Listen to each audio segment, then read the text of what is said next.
Hello কলিজার বন্ধুরা, আমি তোমাদের রূপা আপু চলে এসেছি নতুন একটি গল্প নিয়ে। আজকের এই গল্পটি শুনলে তোমাদের দাঁড়িয়ে যাবে, তোমরা স্থির হয়ে বসে থাকতে পারবেন। তাই গল্পটি শোনার আগে কানে হেডফোন দিয়ে নেন। আর এরকম মজার মজার গল্প পেতে আমার চ্যানেলটি সাবস্ক্রাইব করে রাখুন। দেখতে অনেক ভালো লাগে সবার। আমার বয়স 17 বছর। আমার হাইট 4 ফিট 7। আমরা চট্টগ্রামে থাকি, ফ্ল্যাট বাসা। ও আরেকটা কথা, আমি ও আমার বাবা একসাথে থাকি। আমার আম্মু অনেক আগেই মারা গিয়েছে। তো বন্ধুরা, এখন আমার বাবার পরিচয়টা দিয়ে নেই। আমার বাবা দেখতে অনেক সুন্দর ও স্মার্ট। আমার অনেক পছন্দ হতো ওনাকে, কিন্তু কখনোই বলতে পারতাম না।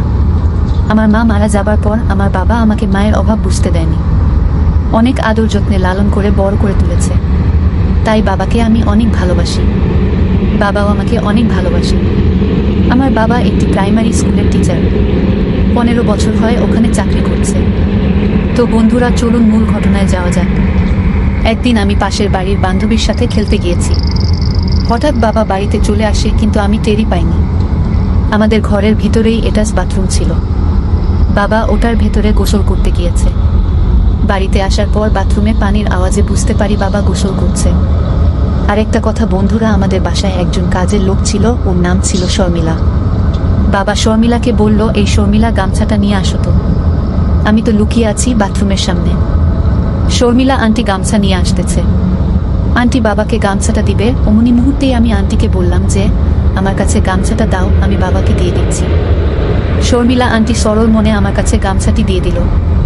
আমি যখন গামছাটি বাবাকে দিতে যাব, অমনি গামছাটি একটানে আমাকে সহ নিয়ে ভিতরে নিয়ে গেল।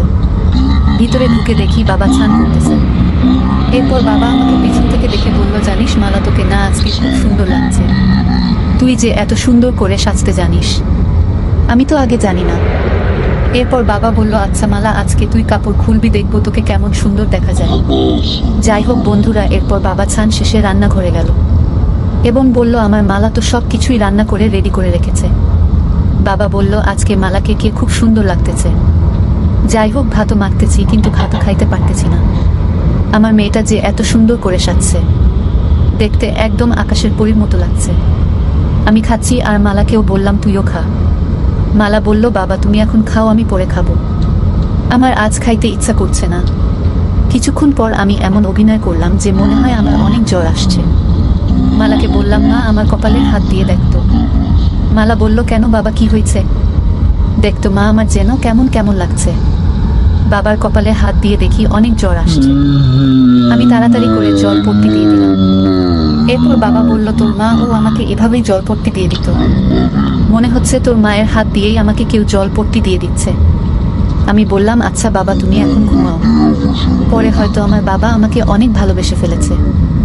আমি ও বাবাকে অনেক ভালোবেসে ফেলেছি, কিন্তু বলতে পারিনি।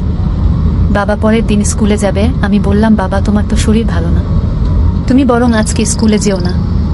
পরে যদি আরো জ্বর আসে তাহলে সমস্যা হয়ে যাবে। এরপর বাবা বলল, আচ্ছা তুই বলছিস তাই যাচ্ছি না।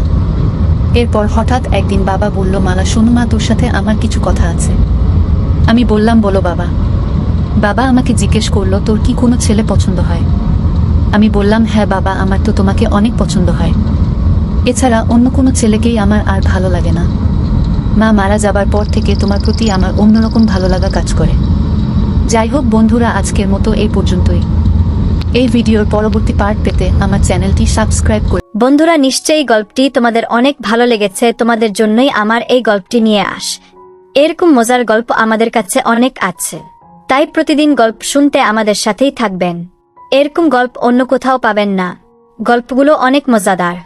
সবাই গল্পগুলো শুনে মজার মজার কমেন্ট করুন। আমি তোমাদের জন্য কি ধরনের গল্প বানাবো তা কমেন্ট করে জানান। যার কমেন্টে বেশি লাইক করবে তাকে আমার ঠিকানা দিক। বন্ধুরা, সম্পূর্ণ গল্পটি শোনার জন্য তোমাদেরকে অসংখ্য ধন্যবাদ।